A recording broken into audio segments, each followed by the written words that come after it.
So this one will be a little bit more personal. And I'll start with a book that I read around 2018. I was pastoring a church here in Nashville along Old Hickory Boulevard. And it's a book by a man named Paul David Tripp. And he's really good at gospel in the heart sorts of things. And I was at a season of my life and ministry where I needed some gospel for my heart. And it's a book called Dangerous Calling. And it's a book that's written especially and specifically for pastors. And in the intro of that book, he describes a season of his own ministry where he was pastoring a church. All of the outside metrics and optics were positive and pointed to the belief in everybody around him that observed him that he was thriving in ministry. He was thriving as a man. He was thriving in every way. But he said, in my private life and in my heart, I was angry all the time. And he said things were falling apart in my marriage.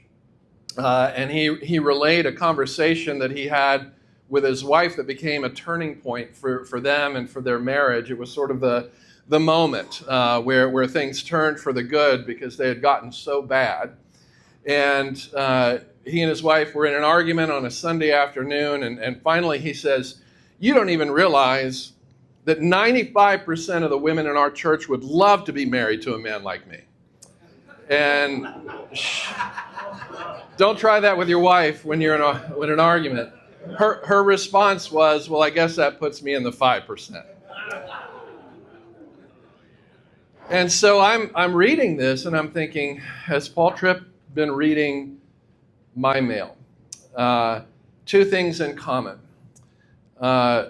Things were going really well by every measure in my ministry.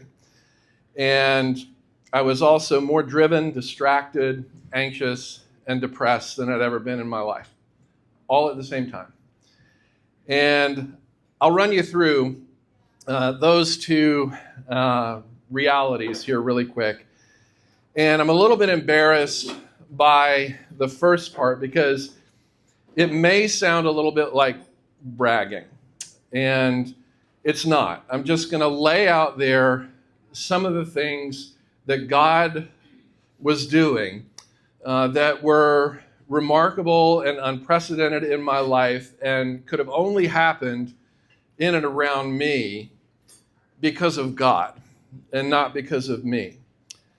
And there's a point that this is all leading up to. So bear with me here as I share a little bit about the season after we moved our family from New York City to Nashville, Tennessee, to pastor a church. And the assignment that I'd been given was to help this particular church that had been through a long, rough patch. It was an embattled church. It was a tired church. They'd lost younger generations. And the sanctuary was tired during worship services. And yet there were lovely, lovely people there. And their heart was, we want to see our kids and grandkids back in the sanctuary and with our church, and we need leadership that can accomplish that. And I said, I can't accomplish that, but God can. And we can partner with God in that. And so we came up with a plan, we came up with a vision, and over the course of 11 years of serving there, God did some remarkable things. I started with about 400 people. At the peak, it got to about 3,500 folks, many of whom came to Christ through the church's ministry. We got the kids and the grandkids back. By the time we finished, it was evenly spread. The church was among 4 generations. Staff had grown from 20 people to 85 people. We'd gone from 1 location to 4 in different areas of Nashville, from 1 Sunday service to as many as 7 during our peak service, from a $2.5 million budget to an $11 million budget. 40% of that budget was allotted to things that were happening outside of our church, planting new churches, local ministry partnerships, global missions, and we also launched what is now the Nashville Institute for Faith and Work out of that church. For me personally, during that season, and I struggle because I go to conferences and I always ask myself, why is it always the big church guys that do the speaking? Because there's so much to be learned from the guys who are grinding and doing things faithfully and quietly behind the scenes and don't make the headlines and don't write the books and don't get the conference invitations. And yet I think there's so much missing. There's so much missing on our Christian platforms when we don't put the humble, faithful, quiet servant up to tell his story. And that his credential is what, his primary credential is what Eugene Peterson would call a long obedience in the same direction. Now, what a lot of people don't know is Peterson stole that phrase from Friedrich Nietzsche, whose worldview we don't want to embrace, but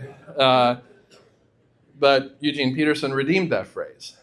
For me personally, during these 11 years, I had some very rare special opportunities. I was in a weekly Bible study at the Tennessee residence where the governor resides. I gave the inaugural message for his governor's inauguration and became the backstage chaplain at the Ryman Auditorium. I became a chapel speaker, regularly called upon chapel speaker for professional sports teams in Nashville and beyond. I became a keynote speaker to conferences all over the country. I was one of 4 pastors that was invited to be part of a think tank about how to, it's Os Guinness kind of stuff, about how Christians can meaningfully engage modern Western society with the gospel in thoughtful, meaningful ways. And there were 4 pastors. Everybody else was a nationally recognized journalist, politician, or scholar.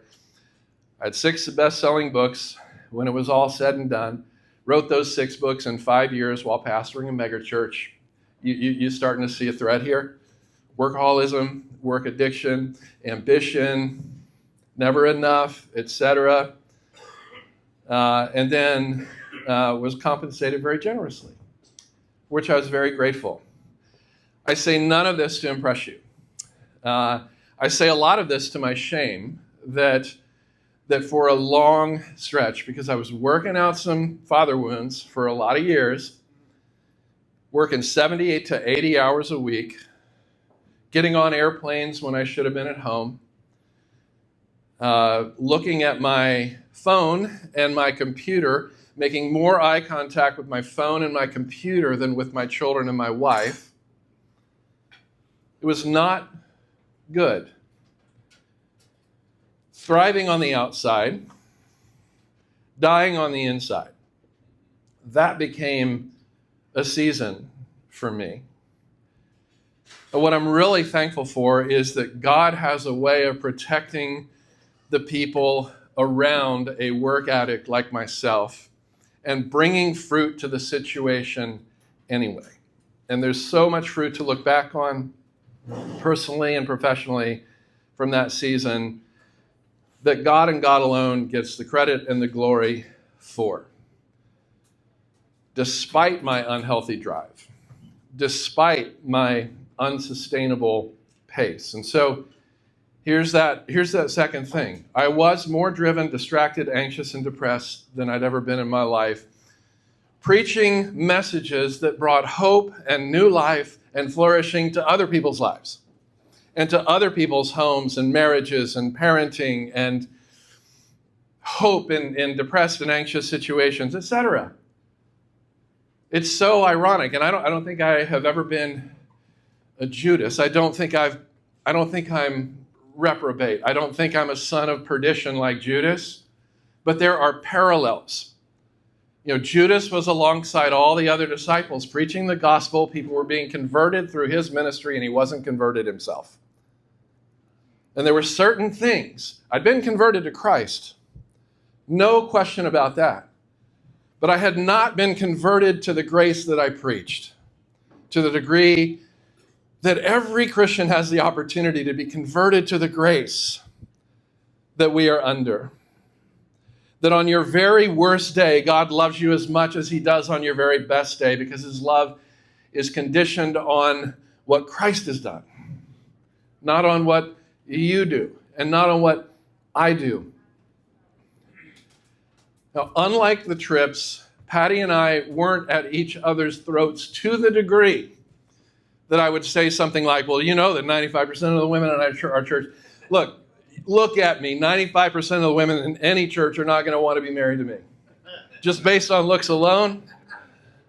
But I had those kinds of thoughts, you guys.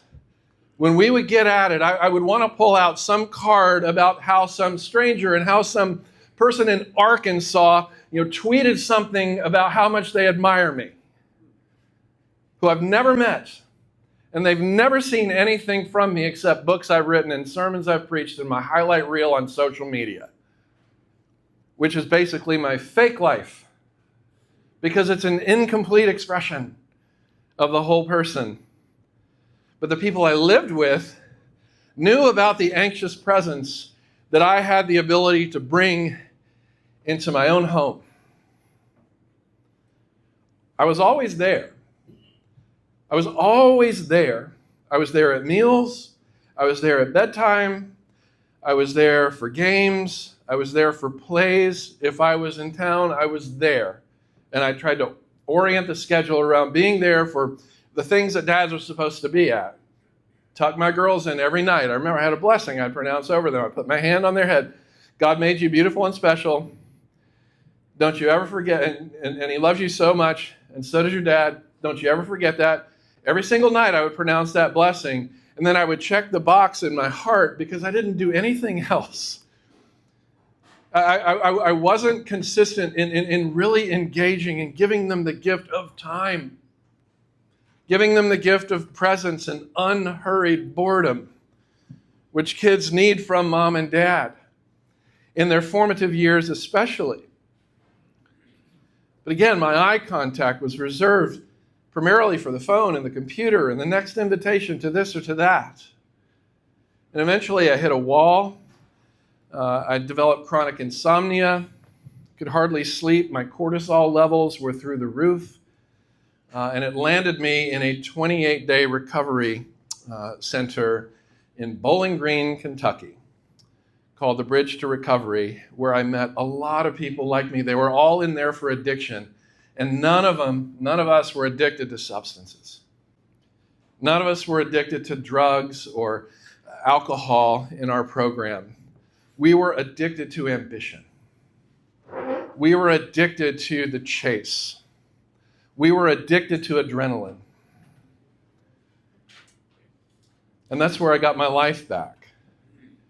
That's where I learned that winning, achieving, and building are nice bonuses, but they are not the substance of a healthy, flourishing life. They are not the substance.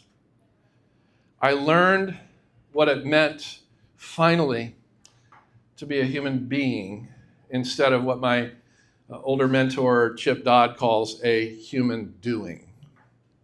I'd been a human doing all of my life, trying to prove myself to a father who had passed away. He'd been gone, still trying to prove myself. So after I returned from the Bridge to Recovery, the next conversation with Chip and with my wife was whether it was time to step away from the church and from ministry. And it's too difficult to untangle the patterns that I helped create for myself and for the staff that I had the privilege of leading. But suffice it to say, it was time to step away. So I did that in 2023. One of the hardest things I've ever done because I love that church dearly. The ministry that God had enabled us to build together was one of the greatest experiences and honors of my life, those 11 years. And I'll just say, I don't know if any of this is helpful to you personally and intersects with your story. But I want to spend this last bit on a couple of anchors that have been extremely helpful to me in my season of recovery, which, as the recovery people will tell you, is the rest of your life. There's a start date, but there's not an end date to your recovery. And the healthiest Christians know themselves to be people in recovery. We're unfinished until Jesus takes us home. We're unfinished until Jesus takes us home. And so there's the hard news. We're unfinished, but there's a prevailing good news that swallows up the hard news, and that is Jesus. All caps. He will get us there. He who began a good work in you will be faithful to complete it until the day of Christ Jesus. So the anchors are these. One is the man Jacob in the book of Genesis. Now, I don't make any presumptions about anybody in this room, but a lot of times, guys who are most drawn to other guys are also guys who have a painful father story on some level. Father wounds were the trigger, the ignition for most of my drivenness and distraction and anxiety and restlessness. Now, I want to honor my father. My father was dealt a bad hand himself. He had mother and father wounds of his own, and he carried those demons into his adult life, and without intending to, I don't think, he passed those demons on to his two sons. If you've ever seen A River Runs Through It, ever read East of Eden, very similar themes in those stories as in our upbringing, minus the pastor and church part in A River Runs Through It. And so one of the things I do in holiday seasons, especially spring break, fall break, is I avoid Instagram. Because during holidays, and I'm casting no shade on these families. I wish that this was my life sometimes. You've got 4 generations lined up on a beach, all happy, arm in arm. And, my brother and I have had that conversation of like, you know what? We've never had that story. We don't know what it's like to have that intergenerational joy in our own family. The church has become the replacement for that in a lot of ways. But he said, but my brother said to me once, we do have the opportunity, though, to be the grandpa in that picture someday. And to break generational patterns. And I hope that one of these days you're scrolling through Instagram in your old age and you'll see me there with my kids and grandkids, happy on the beach together. But Jacob, the reason why his story is so helpful to me is that his wrestling is not so much with God as it is with his own father, who preferred his brother Esau over him and made it very, very clear from a very young age that I prefer Esau.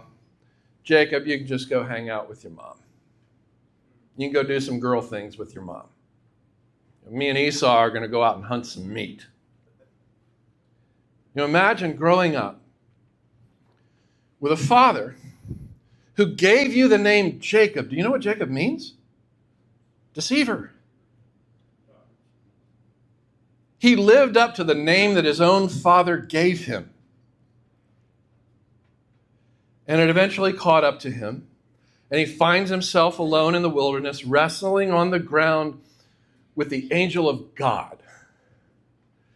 And God says to him, "Let go of me." Could you imagine God saying, "Let go of me"? And Jacob is like, I'll be damned if I'll let go of you. Quite literally. I'm not letting you go until you bless me. And that's code for, I'm not letting you go until I have assurance that you're my father. Because the one you gave me is a turd in my life.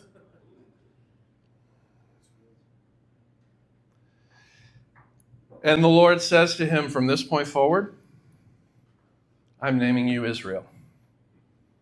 Your name is no longer deceiver. Your name is Israel. And I'm going to give you a limp to remind you of this moment. And that limp is going to be with you for the rest of your life. And God takes that limp that he gave to Jacob and turns it into Jacob's superpower. See why this is such a meaningful story to a guy like me and a guy with my story. Is anyone in here named Jacob or Jake? Anyone? Anyone got a son or a grandson named Jake? Nephew. All right, a nephew. We got a Jacob in here. We got a Jacob represented in here. Parents have been naming their sons after this guy for centuries, ever since. Just like they've been naming their sons after martyrs like Paul and Peter and so on, and James. Don't underestimate what God can do with your limp. The second anchor is a letter that was shared with me, that was written by an exceptional father to his own son, and his son was going through a rough patch, was dealing with some similar heartaches, with heartaches that are familiar to me and to my story. And so I'm like, you know what? I'm just going to take this letter as if from a surrogate father, and I'm going to make it my own. And I return to this letter, especially at low points. And it says this, my son, I continue to pray for you in the struggles that you face. I've been so helped as I've thought about some of the following things. I don't want you to ever forget that Moses stuttered, and David's armor didn't fit, and John Mark was rejected by Paul, and Hosea's wife was a prostitute, and Amos's only training for being a prophet was as a fig tree pruner. Jeremiah struggled with depression, and Gideon and Thomas doubted, and Jonah ran from God. Abraham lied miserably, and so did his child and his grandchild. These are real people who had real failures and real struggles and real inadequacies and real inabilities. And God shook the earth with them. It is not so much from our strength that he draws, but from his invincible might. I am praying that he will give you courage in this quality of his. Now, God gave me another little kiss this week. Any of y'all go to Cross Point? So Kevin Queen's a good friend of mine. Been friends for a lot of years. We did the pastor in Nashville thing together in a little cohort that we were part of for a good stretch. But Kevin just out of the blue calls me earlier this week and said, Scott, brother, I got a word for you. That's Kevin, right, Paul? I got a word for you. And it's from Joel 2, where it says, the Lord will restore the years that the locust has eaten. I believe, brother, that that's God's promise for you. I'm like, you know what? I'm gonna take that. I'm gonna put it in my pipe and smoke it, and I'm gonna hold it close to my heart. That the Lord restores things that have been eaten up in our lives, and He even turns our limp into a superpower if we will accept our limp as such. Just as Paul accepted his thorn in the flesh as his superpower. God has been doing a lot of restoration in my life, especially in the last 2 years. The very day after I resigned, I got a phone call from a friend named Donald Miller. Donald lives in Nashville, the Green Hills area, off of Tyne Boulevard, has this lovely carriage house at the top of the hill. It's a gathering space. And I went over to Don's, not knowing what was next in my life. And Don says, would it be okay with you if I told you that I had a wonderful plan for your life and shared that plan with you? And I said, well, I'm looking for wonderful and I'm looking for a plan at this point. So you caught me at a good moment. And, Don, who is known for being a builder of coaches, and a coach to coaches, says, I want you to be my coach. And so what are you talking about? Wouldn't you mean you want to be my coach? He says, no, I want you to be my coach. Because the one thing I recognize in my life that is a need and that is a gap is a need and a gap for a lot of leaders like me. And that is a need for pastoring and shepherding and for somebody to remind us that what David Brooks calls the eulogy virtues are much more important, especially in this second half of life after the kingdom has been built, than what Brooks calls the resume virtues. It is the eulogy virtues, your character, love, joy, peace, patience, kindness, goodness, faithfulness, gentleness, and self-control. That's the Apostle Paul's take on eulogy virtues. It's your character. It's how you showed up with the people that God put in your path. Those are going to be the things that are talked about at your funeral. Nobody's going to talk about your resume. Nobody's going to talk. It's a boring, depressing funeral when all that is said about the person is how much they accomplished in life while his family sits with gritted teeth on the front row waiting for it to be over. Because they were lonelier when he was in the room with him than they were lonely with him when he was gone. And so Don said, I think there are a lot of leaders in Nashville and people of influence, public people, people in government, etc., who need that kind of input and who need that kind of vision for our lives, and I think you're the guy. And so I said, all right, well, I had some negative confirmation bias against myself for being able to give anything away at that time to other people.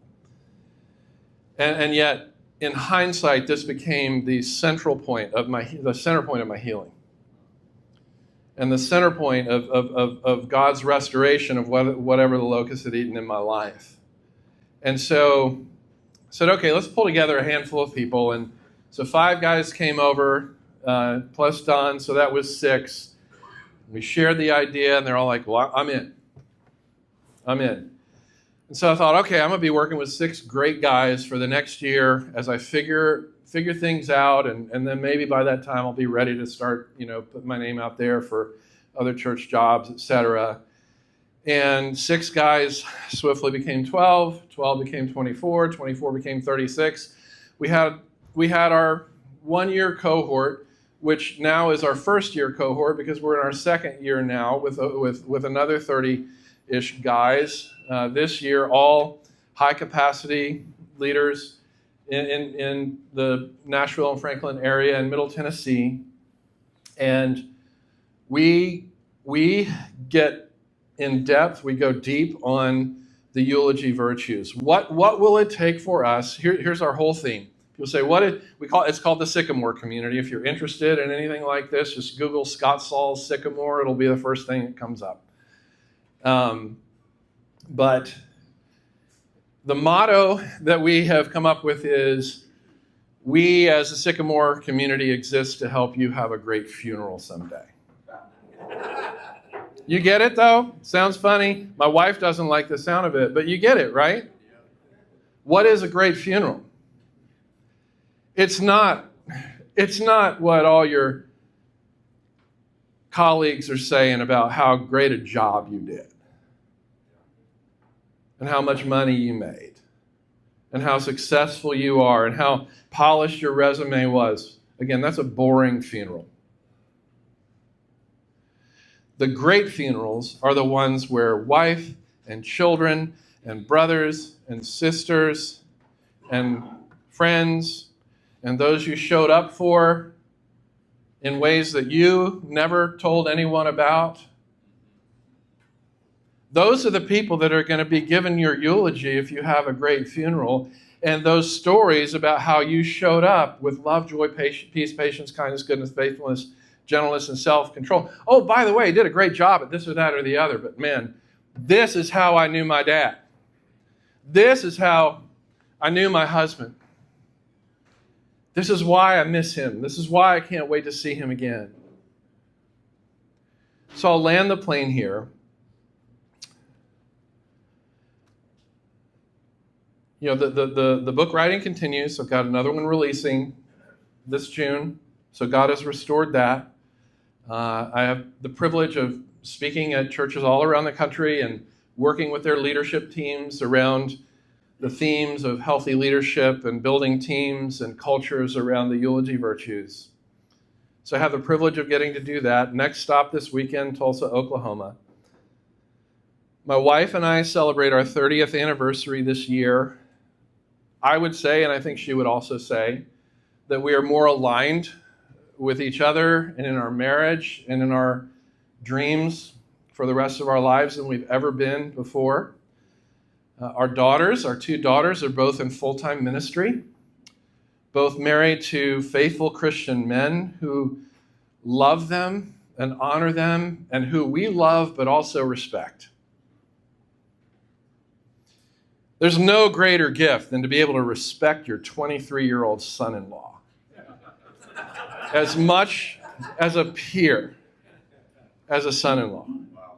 And that's what God's given to us. That's what God has restored to us. And the biggest kiss, one of the biggest kisses of all that I've gotten from God, was not long after I exited my ministry from the church. My wife sat down and relayed a conversation that she had recently had with one of our daughters who got the brunt of my anxious presence while they were growing up in my home and in our home. And my wife said, just a little word of encouragement for you.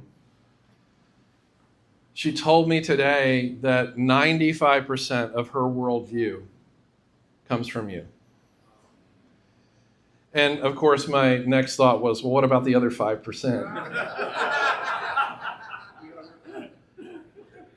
But my most meaningful memory as a family man outside of the day I married my wife, most important day of my life, second only to my conversion to Christ. The most meaningful family moments I've ever had was when my daughters graduated the same year, 2020, pandemic year, from college, one from college and one from high school. I wrote long letters, long retrospective letters to each one of them. And essentially the substance of those letters in detail was thank you.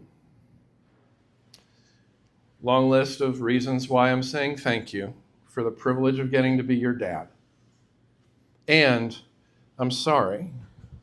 And here are the detailed things I said verbatim, things I did verbatim, ways I didn't show up when you needed me to show up, ways I showed up in ways that made it worse instead of better, detailed. And I don't know if it's just me. And no father has a perfect relationship with his kids, but with both of my daughters, it was as if the history of my anxious presence in which they were raised was erased in that moment. The air is light between us. We connect on the deeper stuff of life. We FaceTime with our daughters on a regular basis. One's in New York, one's in Birmingham. And this is only to say, look, if you've got a story like that with your wife, and by the way, the rest of my life is an apology to my wife. The recovery people call it making amends. Don't show up just with words, show up with change. And I hope that's the reality that my wife would say she's experiencing in real time. So, speaking of funerals, it is a few minutes past my time, so I need to put this talk to rest. Thanks for having me.